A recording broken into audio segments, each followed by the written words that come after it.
डर से बीजेपी की रटाई स्क्रिप्ट बोल रहे थे। अक्सर मैंने उनको स्टेज पे भाषण करते हुए नजीक में बैठ के सुना है। वो जब बोलते थे तो गर्जना करते थे, ऐसा लगता था। लेकिन आज प्रेस कॉन्फ्रेंस में जब वो बोल रहे थे तो तब उनके चेहरे पे कोई अच्छी रेखाएं दिखने को नहीं मिली। वो एक रटी रटाई स्क्रिप्ट बोल रहे थे, ऐसा लगा। वो बिल्कुल जेल जाने से डरे हुए।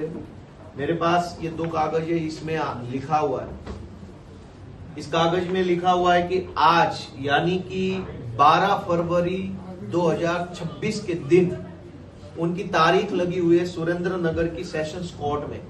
और स्टेज कौन सा है? फाइनल आर्ग्यूमेंट, यानी कि आज उनके खिलाफ जो मुकदमा चल रहा है उसमें फाइनल आर्ग्यूमेंट है। उनके खिलाफ कुल 2 मुकदमे हैं, 307 के जान से मारने की कोशिश करने के 2 मुकदमे सुरेंद्र नगर की कोर्ट में चल रहे हैं। उन दोनों मुकदमे में आज सुरेंद्र नगर की कोर्ट में तारीख लगी हुई है। वो दोनों केस का अंतिम निर्णय आज आ सकता था या है, लेकिन इन दोनों मुकदमे में उनको सजा न हो जाए, जेल न जाना पड़े, इस डर से उन्होंने भाजपा से समझौता किया।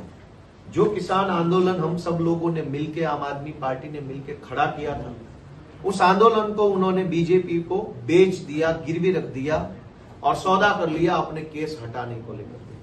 अपने केस हटाने के लिए उन्होंने गुजरात के किसानों को बलि चढ़ाया। ये बिल्कुल पाप है। राजनीति तो खैर अलग चीज है, पार्टियां हैं, आरोप प्रत्यारोप चलता रहेगा, पार्टियां चलती रहेगी, लेकिन किसी की भावनाओं को आहत करने का अधिकार किसी को नहीं है।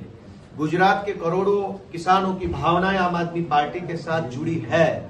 राजू भाई ने जेल के डर से जो समझौता बीजेपी से किया, जिस तरीके से उन्होंने अपने आप को सरेंडर कर दिया, वो दिखाता है कि उन्होंने किसानों का भरोसा तोड़ने का पाप किया है।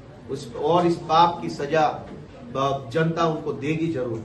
उन्होंने जेल जाने से वो डरते थे। आज उनके केस में 12 तारीख की दो तारीख लगी, दोनों अलग अलग केस में। उन दोनों तारीख में वो डरे हुए थे कि कहीं उनको सजा हो जाएगी, कहीं उनको जेल हो जाएगी और आगे वो राजनीति नहीं कर पाएंगे, चुनाव नहीं लड़ पाएंगे। इस चक्कर में उन्होंने कॉम्प्रोमाइज कर दिया, अपना पॉलिटिकल करियर, अपनी इमेज, अपना सारा कुछ चीज कॉम्प्रोमाइज कर दिया और आज उन्होंने हमारे ऊपर बहुत सारे आरोप लगाए।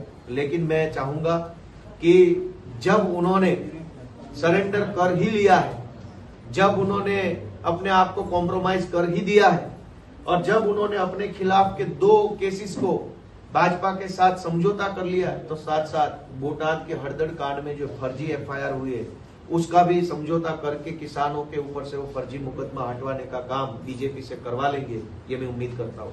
गोपाल, आप भी एक एडवोकेट है, आप थोड़ा क्लैरिटी दे सकते हैं कि पार्टी की तरफ से जो लीगल रिप्रेजेंटेशन होना चाहिए था ये पूरे हरदड़ कांड में, तो उसमें वो लीगल रिप्रेजेंटेशन पूरा मिला था राजू गरपरा? देखो, लीगल रिप्रेजेंटेशन को लेकर के उन्होंने आरोप लगाए कि मुझे सही से लीगल मदद नहीं मिली। सच तो ये है कि वो अकेले जेल में नहीं थे, उनके साथ हमारे पार्टी के प्रदेश के सबसे बड़े नेता प्रवीण राम जेल में थे, पार्टी ओबीसी मोर्चा के अध्यक्ष पीयूष परमार जेल में थे, पार्टी के सौराष्ट्र जोन के प्रदेश संगठन के अध्यक्ष राजू बोर खतरिया जेल में थे, पार्टी के पोरबंदर लोकसभा के इंचार्ज महेश कोटड़िया जेल में थे, पार्टी के सुरेंद्र नगर बोटाद जिले के अध्यक्ष परसोत्तम दाबू जेल में थे, पार्टी के 10 बड़े नेता जेल में थे।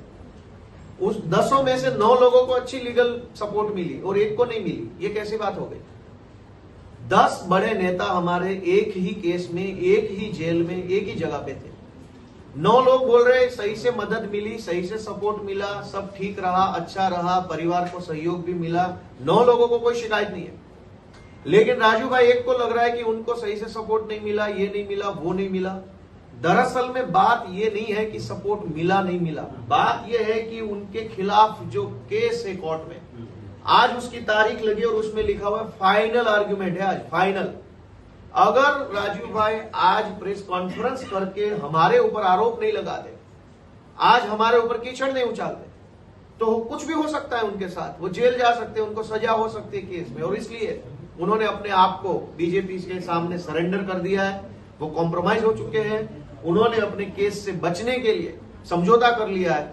अब जब उन्होंने समझौता कर लिया है, तब उनके शब्दों पे, उनकी बात की क्रेडिबिलिटी क्या बचेगी? गोपाल भाई, आज अमित चावला ने एक बात ऐसी भी बोली है कि आम आदमी पार्टी अपने स्वार्थ के लिए चुनाव लड़ रही है और 2022 में उन्होंने जो गारंटी कार्ड दिया उसके बारे में भी कोई चर्चा नहीं कर रहे हैं और युवा दल को वो भ्रमित कर रहे हैं। उनके बारे में अभी कुछ नहीं कहना है, उनको भगवान खुश रखे। Okay thank you.